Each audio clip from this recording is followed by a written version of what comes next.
1 yilda 45 ta kitob challenge doirasida o'tgan hafta o'qigan Morgan Housel'ning Pul psixologiyasi kitobidan o'rgangan va menga ko'proq ta'sir qilgan bitta fikr. Insonlarning muvaffaqiyati yoki boy bo'lishi faqatgina ularning mehnatiga, aqliga bog'liq emas, balki omadiga ham juda ham bog'liq.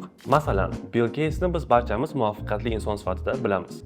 Lekin aynan Bill Gates o'qigan maktabda o'z zamonasidan birinchilardan bo'lib shaxsiy kompyuterga ega bo'lganligi va ushbu kompyuterda ishlash imkoniyati uni keyinchalik Microsoftga asos solishiga sababchi bo'lganligi bu uning omadi.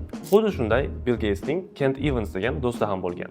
U ham juda ham aqlli, mehnatkash va kompyuterda kodlashni yaratayotgan va o'rganayotgan shaxs bo'lgan. Lekin 17 yoshida tog'ga chiqayotgan paytida halok bo'ladi va muvaffaqiyatga erishmasdan qoladi.